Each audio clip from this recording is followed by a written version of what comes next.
Graças a Deus por Jesus Cristo. Amém. Vamos aqui fazer umas perguntas bem difíceis para o nosso pastor.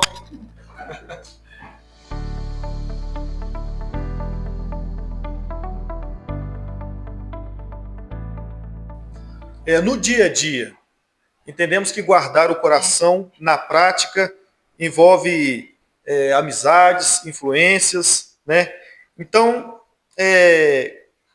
quais influências podem influenciar na nossa vida em guardar o coração? Seja amizade, conteúdo que nós assistimos, ambiente que nós estamos. Quais influências esses ambientes podem nos influenciar a guardar o coração? Aguardar? Bom, o primeiro lugar que nós devemos realmente estar é na casa de Deus. Quando nós queremos estar na presença de Deus, nós precisamos estar ligados com os amigos de Jesus. E nós vamos encontrá-los na igreja. Nós vamos encontrá-lo nesse corpo de pessoas imperfeitas, de pessoas que estão buscando a santidade, mas que pensam de uma forma comum em obedecer a palavra de Deus. Aí um tropeça, o outro ajuda a levantar. Aí um erra, aí o outro perdoa. Aí um peca e o outro dá a mão e ajuda a tirar do lamaçal do pecado. Aí você começa a perceber que é nesse lugar que a gente tem que estar. A palavra vai dizer o seguinte: alegrei-me quando me disseram, vamos à casa do Senhor. E então você vai aprender a criar esse ambiente em outros lugares. Por exemplo, não vai ser qualquer coisa que vai passar na televisão da sua casa mais. Não vai ser qualquer coisa que você vai colocar no som do carro mais. Não vai ser qualquer conversa que você vai ter, qualquer ambiente que você vai frequentar mais. Se você tiver que sair com a sua família para jantar, você já não vai em qualquer esquina mais, você vai selecionar o lugar que você vai. Por quê? Porque você vai perceber que vou influenciar. Eles serão, de fato, os amigos de Deus. Não significa que a gente vai ter que excluir todas as pessoas que estão ao nosso redor que não professam a fé em Cristo. Só que nós precisamos nos fortalecer para ser influência para elas. Senão elas facilmente vão nos levar. Então, de forma muito objetiva, estando perto dos amigos de Deus. Isso é muito importante, porque nós temos que compreender que não é que nós temos que nos afastar dos nossos amigos que não são crentes, dos nossos colegas que não são crentes. Mas eu acredito que, pelo que o senhor falou, influencia muito as pessoas que nós temos bastante tempo de convivência. Aquela pessoa que você convive por muito tempo, você acaba pegando até um tique, um costume, um jeito de falar da pessoa. Então é muito importante para nós guardarmos o coração, entendendo que as amizades, os ambientes, influenciam muito no nosso guardar o coração. E pensando nisso, tem como eu saber se eu estou guardando o meu coração ou não? Tem como eu saber o que está dentro do meu coração? Eu acredito que sim. A minha resposta mais política seria o seguinte: só Deus sonda o nosso coração. Mas a resposta verdadeira é que nós sabemos, né? Você sabe. Eu sei. Eu sei o dia que eu não quero nem olhar para a Bíblia porque eu sei que eu estou longe de Deus. Então, eu acredito que aquele autoexame que Davi fez, quando ele falou, Senhor, sonda-me e me conhece, é porque ele já sabia que estava longe de Deus. Ele sabia que o pensamento dele era perverso. E então, quando ele já não tinha mais recurso, porque por nossa própria conta a gente não vai buscar a santidade, então ele recorreu. Ele foi para o pó, ele foi para o chão. Isso no Antigo Testamento. Hoje nós vamos ao pé da cruz, nós nos ajoelhamos e cremos que estamos ao pé da cruz, nós vamos pedir, Senhor, tem misericórdia de mim. Eu sei, e aí a gente confessa pecados ao Senhor. E aí a gente se derrama, aí se precisar a gente chora. É nesse momento que o Espírito Santo nos convence, que o Espírito Santo nos leva ao arrependimento. E então nós vamos perceber, o meu coração ele está sendo enganoso aqui. Eu preciso que ele não seja enganoso mais daqui para frente. E aí a gente confessa. E como a vida é senoidal, é cíclico, aí a gente está forte no outro dia. Aí a gente come a Bíblia e a gente testemunha. E no outro dia a gente está lá de novo, humilhado. Mas quanto mais nós tivermos consciência de que somos pecadores, mais próximo nós estamos de ter um coração transformado. Entendi. Com isso, nós temos, talvez nós falamos que não, mas nós temos a certeza de como nós somos, como que é o nosso coração. Quão ruim. Quão ruim é o nosso coração e quanto que ele está cheio pelas coisas que nós falamos, né? Pelas coisas que nós pronunciamos. Se nós pronunciamos aquilo que nós pronunciamos, o nosso coração está transbordando. Então, com isso, para uma pessoa que ouviu sobre guardar o coração e que ela não guarda o coração. Ela não guarda, porque as amizades dela não influenciam para servir a Deus, as coisas que ela assiste não influenciam ela para guardar o coração de acordo com o que a palavra nos ordena. Quais práticas, então, essa pessoa pode adotar para ela adotar diariamente para ela manter o coração dela puro diante de Deus? Eu vou contar uma história. Tem gente que fala o seguinte: eu sou alcoólatra. Né? A pessoa entende que tem um vício ali no alto. Eu sou viciado em séries de televisão, seriados. Seriados. Sou viciado em séries. Os irmãos vão entender à frente. No início do meu casamento, eu estava vendo um monte de séries, dentre elas uma série específica lá da cultura nórdica. E aí, numa altura da série, estava passando uma cena lá de um sacrifício, um ritual, uma coisa bem esquisita. E a minha esposa, que está sentada aqui, olhou para aquilo e falou assim: me explica uma coisa, isso é igual aqueles sacrifícios lá do Antigo Testamento? Aí eu falei assim: não é não, isso aí é bem diferente. E ali, no início do meu casamento, há quase 10 anos, eu entendi que não era qualquer coisa que podia passar na televisão da minha casa. Eu estava trazendo um ritual até satânico para passar na televisão da minha casa. E com aquela pergunta eu fiquei constrangido. E então eu decidi o seguinte, que como eu sou viciado em séries, eu deveria evitar começar a ver uma série. Como qualquer pessoa que é viciada e tenta sair do vício, qual que é o jeito de vencer? Parando, cortando. Então eu entendo o seguinte, que quando a pessoa ela entende que precisa guardar o coração e ela identifica uma falha moral, um pecado, ela vai ter que evitar. Tem uma pregação do Paulo Júnior que nunca sai da minha cabeça. Ele fala o seguinte, que é para a gente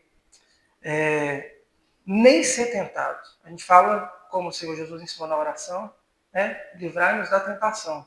Mas o nosso exercício é nem ser tentado. Se eu já sei que sou tentado ao passar naquela rua, então não vou passar naquela rua mais. Se eu sou tentado em assistir aquela série que vai me levar para longe de Deus, então eu não posso clicar nela e não posso ver aquela série mais. Se eu fiz daquela banda um ídolo, então eu não posso ouvir aquela banda adorando aqueles caras mais. E assim a gente vai começar a preservar o nosso coração. Um degrau de cada vez, uma coisa de cada vez. É bem interessante, né? Porque o senhor falou de filme, o senhor era viciado em série e tal. De que maneira, então, hoje, como nós temos internet hoje em cada esquina, né? Como que nós podemos deixar de ser influenciados? Porque internet, o Instagram, o Facebook, o YouTube, influencia até nos nossos gostos, né? Influencia muito. Já que o filtro é a palavra de Deus para nós olhar aquilo ali e dar um basta ou procurar distanciar dessas coisas, como que nós podemos deixar de ser influenciados pelas mídias? Instagram, YouTube, Facebook? Então, começar a colocar os filtros. Toda rede social tem lá o que você quer ver e o que você não quer ver. A gente descobre lá e coloca o seguinte, eu não quero ver isso, aí bloqueia. Aí tudo que é relacionado àquilo não vai ver. Eu fiz o seguinte, eu troquei. Em vez de assistir uma série, de qualquer jeito, eu colocava no YouTube, porque tudo é pago e tudo é muito caro. Então eu colocava no YouTube assim, filmes cristãos. Aí vem uma lista lá, você consegue ver. Aí, no final de semana por vez, a gente parece que já viu todos. Aí, beleza. Aí você varia um pouquinho para ver se é uma coisa diferente. Filmes evangélicos. Aí vem lá. Tem alguns muito bons, eu fiquei até muito surpreso. Tem coisa muito boa, tem material muito bom. Aí, agora tem criança, coloca lá, filme infantil gospel. E aí vai vir. E dessa forma, a própria rede social vai entendendo o que é o que você está procurando e vai acabar te sugerindo coisas parecidas. Nem tudo também que se diz cristão é bom, a gente tem que filtrar. Mas, um jeito selecionando o que vai ver. Se começou a ver um filme, que você achou que aquele título é bom, que aquela clicou, não é bom, é simples. 2, 3 minutos você já consegue perceber, não é bom. Tira. Para encerrar, pastor, observando que os conselhos práticos da palavra de Deus, como que nós podemos criar um hábito para lermos a Bíblia? Porque a Bíblia, como o senhor falou, é um filtro para nós observar o que está no nosso coração e o que não está. Talvez uma pessoa não goste de ler a Bíblia, não tenha prática, o hábito, não gosta de ler. Como que ela pode, sabendo desses pontos principais, que a Bíblia é um filtro para nós entendermos o que está no nosso coração e começar a praticar aquilo que a palavra de Deus ordena para guardar o coração, como que nós podemos começar a prática da leitura da Bíblia? Ótimo. Essa é excelente, uma ótima pergunta para a gente fechar o assunto. O que você entende sobre leitura? O que é leitura para você? O que é ler para você? É pegar um papel e ler palavra por palavra. É isso? Eu aprendi que leitura não é só isso. Esse é um tipo de leitura. Então, se eu não tenho paciência para pegar a Bíblia lá e ler Gênesis 1, Gênesis 2, Gênesis, eu coloco lá no aplicativo o recurso áudio e tem lá o irmão que está lendo a Bíblia para mim, ou então tem lá uma voz lá que está lendo a Bíblia para mim. Eu coloco lá no YouTube assim, devocional em Salmo 1. E isso eu entendi que é um ótimo recurso para quem ainda não tem a paciência de pegar o texto e ler. Ele está ouvindo a palavra de Deus. Ele está vendo alguém falar sobre a palavra de Deus. Eu coloco lá, pregação. Coloca o pregador mais fácil de entender e mais profundo. Coloca lá Hernandes Dias Lopes, pregação em Atos dos Apóstolos. Você vai ter um conteúdo riquíssimo, de graça, e você está ouvindo a palavra de Deus. Bota o fone de ouvido, coloca lá na televisão, no rádio, não sei. E assim, enquanto você está lavando vasilhas, você está ouvindo a palavra de Deus. Quando você está dirigindo o carro, você está lendo a palavra de Deus, mas não com os olhos, mas com os ouvidos. Outro recurso muito bom, vai lá no Instagram da Pibilar, vê lá os cortes e mensagens do pastor Mateus, que é ótimo para você revisar o que Deus está falando com você aqui na igreja. Eu aprendi que usar a mídia social para entender a Bíblia é um tipo de leitura. E eu acredito que quanto mais o crente não tem o hábito de pegar o papel, a Bíblia, quanto mais ele se envolve com alguém que está falando sobre a Bíblia, com alguém que está ali ensinando a palavra de Deus, mais ele vai se voltar. Vai chegar uma hora que ele vai falar assim, mas não é isso não, deixa eu lá ver. Ué, rapaz, é isso mesmo. Ele pegou a Bíblia de papel e leu. É um excelente exercício. Para quem já tem o hábito de ler a Bíblia, vai para um próximo nível. Começa a escrever. Começa a escrever as suas orações, começa a escrever lá o que você está entendendo. De repente, você vai escrevendo seus próprios devocionais. Você já não vai pegar lá o Spurgeon, não vai pegar lá, fala um devocional bom aí. Lá o Pão Diário. Não vai pegar lá o Nicodemos, o C.S. Lewis, já não vai depender dos grandes autores para fazer o seu próprio devocional. Não vai nem precisar botar lá o áudio do pastor que ano passado fez um devocional por dia. Não vai precisar nem disso mais. Você vai pegar e você mesmo vai estar, rapaz, olha só, estou escrevendo o próprio devocional aqui porque eu li o versículo e só escrevi aqui do lado que eu entendi. Esses são pequenos hábitos E esses hábitos influenciam também nas práticas, né? Na nossa prática. Aí, de repente, você vai falar sobre a Bíblia, você vai ensinar, aí alguém chega com uma demanda, você sabe o que dizer, porque a boca fala do que o coração está cheio da palavra de Deus. A fé vem pelo ouvir a palavra de Deus. Eu acredito que esses são hábitos de leitura que não são difíceis de adquirir. Não são impossíveis. Não são impossíveis. Amém. Os irmãos gostaram, meu irmão? Bem interessante, né? Eu gostei demais. Principalmente quando envolve bastante prática, né? Você aprende a palavra de Deus e tem aplicação prática no nosso dia a dia. Irmãos, vamos fazer uma oração final, agradecendo a Deus pela vida do nosso pastor, pelo dia de hoje, agradecer a Deus pelo grande ensinamento e pedir, né, que possamos colocar em prática essa palavra. Amém? Amém. Senhor, nós queremos te agradecer pela bondade do Senhor em colocar aqui diante de nós para aprendermos a tua palavra, o nosso pastor William. Obrigado, Senhor, porque tudo cooperou para que nós aprendêssemos hoje o que é guardar o coração.